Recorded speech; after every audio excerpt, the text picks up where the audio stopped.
जय हो मेरी महाकाली मैया, दर्शन दीजिए। हाँ, क्या रूप है। हर काली श्री कृष्ण काली, श्री राम काली हर हरे। जय हो मेरी मैया। प्यारे देशवासियों,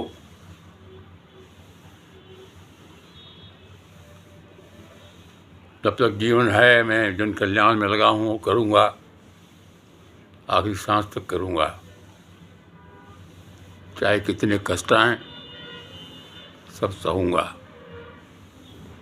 कष्ट पे कष्ट लेता रहूँगा शरीर पर, क्योंकि कष्ट लेने में मुझे बहुत आनंद आता है। जब मैं किसी को बहुत ज़्यादा बीमार देखता हूँ और उसका दर्द देखता हूँ तो फिर यही कहता हूँ माँ से, माँ वो गरीब है, वो अपना इलाज नहीं करा पाएगा, मैं करा लूँगा, तो उसका दर्द मुझे दे दो। वो दर्द मुझे मिल जाता है तो मुझे बहुत आनंद आता है।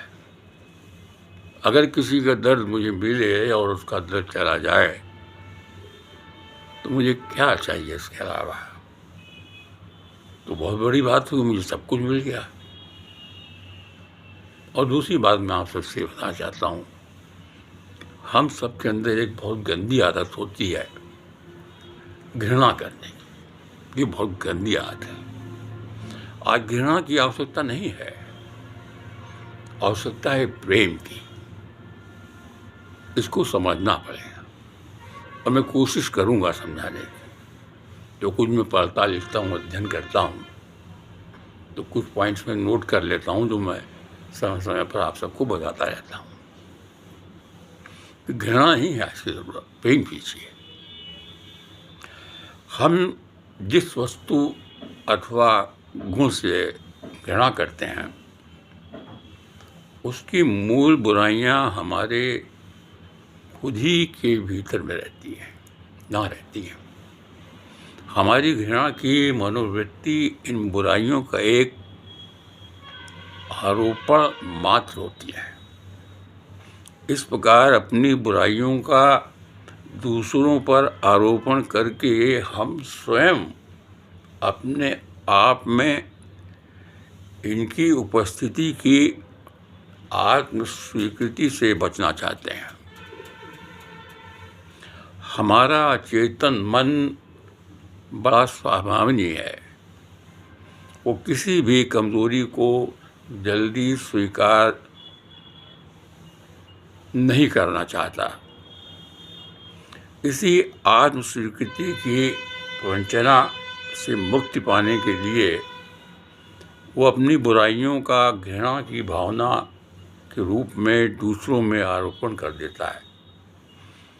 अत्यधिक आलोचना की प्रवृत्ति स्वयं की हीनता की घोतक होती है, इसको समझिए।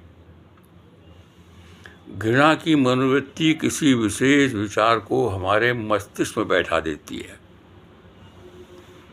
संयोगों से उत्तेजित होने पर कभी कभी यही वह विचार का रूप धारण कर लेते हैं, और जितना ही अधिक हम उसको भूलना चाहते हैं उतने ही वो हमारे मन को जकड़ने लगते हैं और अंत में मानसिक रोग का रूप धारण कर लेते हैं। हमारा मन अचेतन अवस्था में जिस किसी विचार को मस्तिष्क में स्थान देता है, वही विचार कुछ समय के पश्चात हमारी विशेष प्रकार की मनोवृत्तियों में परिणित हो कार्य रूप में प्रदर्शित होने लगता है। साधारणतः हम अपनी बुराइयों को स्वीकार नहीं करना चाहते, किंतु आध्यात्मिक नियम के अनुसार हमें एक न एक दिन अपनी बुराइयों को स्वीकार करने के लिए बाध्य होना पड़ता है और हम दूसरों से घृणा करने लगते हैं। पहले हम अपने अंदर झांकें कि हमारे अंदर क्या है। हम तो यही कहेंगे कि किसी से घृणा मत कीजिए आप, और बल्कि प्रेम कीजिए।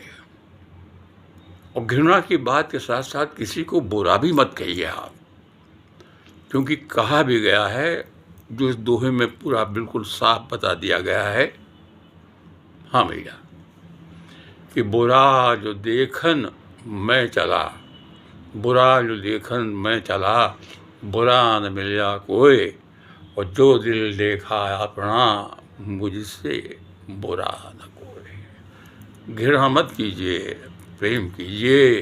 प्रेम ही तो ईश्वर है, प्रेम ही ईश्वर है। बस प्रेम करोगे तो ईश्वर को मिल ही जाएंगे।